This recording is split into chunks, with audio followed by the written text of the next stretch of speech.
जय श्री कृष्ण। श्रीमद् भगवत गीता न केवल भारतवर्ष का बल्कि संपूर्ण मानव जगत का सबसे महत्वपूर्ण आध्यात्मिक ग्रंथ है। मनुष्य मात्र को अपना जीवन किस तरह से जीना चाहिए, अगर इसको जानना है तो इसके लिए गीता से बढ़कर और कोई ग्रंथ नहीं है।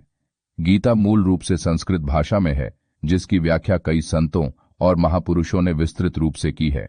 श्रीमद् भगवत गीता में कुल 18 अध्याय और 700 श्लोक हैं, जिसकी व्याख्या को समझने में घंटों लग जाते हैं। और इसके अलावा गीता के भावार्थ को ठीक से समझना भी सबके बस की बात नहीं है। इसीलिए इस वीडियो में कम से कम शब्दों में और बहुत ही सरल भाषा में गीता के सार को व्यक्त करने का प्रयास किया गया है, जिससे गीता के गहन रहस्य को आसानी से समझा जा सके। तो आइए शुरू करते हैं। गीता का आरंभ उस समय से होता है जब भगवान श्री कृष्ण अर्जुन के रथ को दोनों सेनाओं के बीच में ले जाते हैं। तो उस समय विरोधी पक्ष में अपने बंधु बांधवों एवं रिश्तेदारों को देखकर अर्जुन दुख से भर जाते हैं और भगवान श्री कृष्ण से कहते हैं कि हे भगवान, मैं अपने स्वजनों के साथ युद्ध नहीं करना चाहता, क्योंकि इन्हें युद्ध में मारकर मैं किसी भी प्रकार से अपना हित नहीं देखता हूं। इसके बाद अर्जुन ने अपना धनुष और बाण नीचे रख दिया और दुखी होकर रथ के पिछले भाग में बैठ गए। अब सवाल ये उठता है कि अर्जुन तो एक महान योद्धा थे और वे कोई पहली बार युद्ध तो नहीं कर रहे थे, तथा इसके अलावा उन्हें यह भली भांति मालूम था कि उन्हें अपने सगे लोगों से ही युद्ध करना है। तो फिर अचानक अर्जुन को यह मोह क्यों उत्पन्न हो गया? महान संतों के अनुसार यह पूरी तरह से भगवान श्री कृष्ण की ही माया थी, जिसने अर्जुन के अंदर मोह उत्पन्न कर दिया, क्योंकि प्रभु श्री कृष्ण को संसार को गीता उपदेश देना था। अन्यथा अर्जुन जैसे ज्ञानी और भगवान के प्रिय मित्र को भला मोह उत्पन्न हो सकता था। अब मूल विषय पर आते हैं।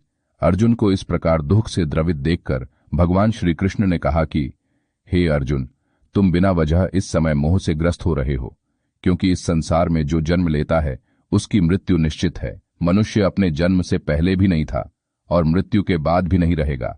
उसका अस्तित्व केवल दोनों के बीच में है। इसलिए जो लोग भी अभी हैं उनके लिए विद्वान लोग शोक नहीं करते हैं। आगे भगवान श्री कृष्ण अर्जुन से कहते हैं कि हे अर्जुन, वास्तव में न तो कोई किसी को मारता है और न ही कोई मरता है। अगर तुम अपने विरोधियों को नहीं भी मारोगे तब भी ये सब लोग अपने प्रारब्धवश अवश्य ही मारे जाएंगे। तुम तो केवल एक माध्यम मात्र हो, क्योंकि ये सभी लोग तो हमारे द्वारा पहले ही मारे जा चुके हैं।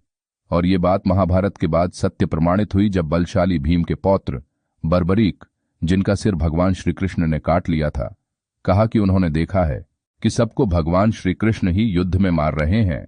आगे भगवान श्री कृष्ण ने अर्जुन को शरीर और जीवात्मा के बीच के संबंध के बारे में विस्तार से बताया है कि जैसे मनुष्य अपने पुराने वस्त्र को छोड़कर नया वस्त्र धारण करता है, ठीक उसी तरह से मनुष्य के शरीर के अंदर रहने वाली जीवात्मा एक शरीर को छोड़कर नया शरीर धारण करती है।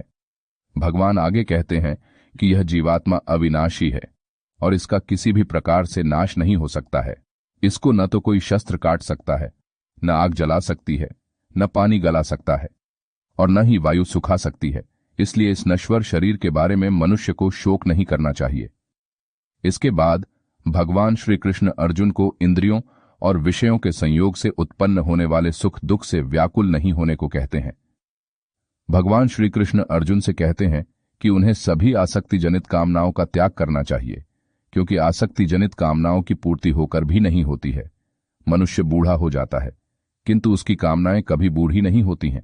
एक कामना अनेक कामनाओं को जन्म देती है और उन कामनाओं के साथ मनुष्य के अंदर असंतोष भी जन्म लेता है। फिर असंतोष से अविवेक, अविवेक से बुद्धि का नाश और बुद्धि के नाश होने से व्यक्ति का सर्वनाश हो जाता है। इसलिए आसक्ति जनित कामनाओं को विष के समान त्याग देना चाहिए। भगवान श्री कृष्ण अर्जुन को समझाते हैं कि हमारी आत्मा रथ रूपी शरीर में बैठा हुआ रथ का स्वामी है। 10 इंद्रियां घोड़े हैं, बुद्धि सारथी और मन लगाम है। जिस मनुष्य की इंद्रियां जीती हुई हैं, अर्थात जिनकी इंद्रियां उनके मन के वश में है, वह अपने आप का मित्र है, और जिनकी इंद्रियां उनके बस में नहीं है, वह अपने आप का ही शत्रु है। इसलिए हे अर्जुन, तुम अभ्यास अर्थात इंद्रियों को विषयों की ओर जाने से रोकना और वैराग्य अर्थात इंद्रियों के विषयों से अपने को विमुख रखना और उसमें उदासीन रहना के द्वारा अपने मन का निग्रह करो। भगवान के कथनानुसार मनुष्य की इंद्रियों को सत्ता मन से मिलती है, मन को सत्ता बुद्धि से मिलती है तथा बुद्धि को सत्ता आत्मा से मिलती है। भगवान ने बताया है कि ईश्वर अनुरागी होने के लिए मन और इंद्रियों का निग्रह परम आवश्यक है। भगवान अर्जुन को समझाते हुए कहते हैं कि जैसे रथ के घोड़े अगर सारथी के वश में हो तो वे उसे गंतव्य स्थान पर पहुंचा देते हैं, ठीक उसी तरह जिस मनुष्य का मन उसके वश में होता है वह अंततः आध्यात्मिक मार्ग में उन्नति को प्राप्त कर लेता है। गीता में भगवान श्री कृष्ण अर्जुन को कर्म योग का महान उपदेश देते हैं। भगवान श्री कृष्ण अर्जुन से कहते हैं कि हे अर्जुन, तुम निष्काम भाव से कर्म करो और उसके फल की चिंता मत करो, क्योंकि तुम्हारा केवल कर्म करने में ही अधिकार है, उसका फल तुम्हारे वश में नहीं है। आज जहां जरा सी निराशा मिलने पर कुछ लोग आत्महत्या तक कर लेते हैं, वे अगर गीता के इस कर्मयोग के रहस्य को समझ लें तो कभी ऐसा नहीं करेंगे। भगवान आगे कहते हैं कि जो मनुष्य निष्काम भाव से अपने सभी स्वाभाविक करने योग्य कर्मों को मुझको अर्पित करके करता है वह अवश्य ही मोक्ष को प्राप्त होता है। भगवान श्री कृष्ण ने गीता में अर्जुन को कर्म योग, ज्ञान योग, सांख्य योग और भक्ति योग आदि का उपदेश दिया है, जिसमें भगवान श्री कृष्ण ने सभी योगों की अपेक्षा भक्ति योग को श्रेष्ठ और सुगम कहा है, जिनके माध्यम से मोक्ष की प्राप्ति सुगमता से हो सकती है। गीता में भक्ति योग की चर्चा करते हुए भगवान श्री कृष्ण ने अर्जुन को अपने ईश्वरीय स्वरूप के बारे में काफी विस्तार से बताया है। उन्होंने अर्जुन से कहा कि मैं ही चराचर जगत में व्याप्त पूर्ण ब्रह्म हूं और जो जिस भाव से मुझे भजता है मैं उसे उसी भाव से प्राप्त होता हूं। जो भक्त अपने सभी कर्मों को मुझ में अर्पित करके इस संपूर्ण चराचर जगत में सब कुछ वासुदेव अर्थात श्री कृष्ण ही हैं ऐसा समझता है, वह भक्त बहुत ही दुर्लभ है और मोक्ष के योग्य है। इसके बाद भगवान श्री कृष्ण ने अर्जुन के आग्रह करने पर उन्हें अपने दिव्य विराट स्वरूप का दर्शन कराया। अंत में भगवान श्री कृष्ण के दिव्य गीता ज्ञान को सुनकर अर्जुन ने कहा कि हे जनार्दन, आपकी कृपा से मेरा मोह नष्ट हो गया तथा ज्ञान की प्राप्ति होने से अब मैं संशय रहित हो गया हूं, इसलिए अब आप जैसा कहेंगे मैं वैसा ही करूंगा। कुछ लोग यह सोचकर अपने बच्चों को गीता पढ़ने से रोकते हैं कि अगर वह गीता को पढ़ेगा तो हो सकता है कि वह सन्यासी होकर संसार से विरक्त हो जाए, किंतु ऐसे लोगों को यह समझना चाहिए कि जो अर्जुन युद्ध न करके संन्यास लेना चाहते थे, उन्होंने भगवान श्री कृष्ण के गीता के उपदेश को सुनकर अपना धर्मयुक्त कर्म किया, न कि संसार से संन्यास लिया।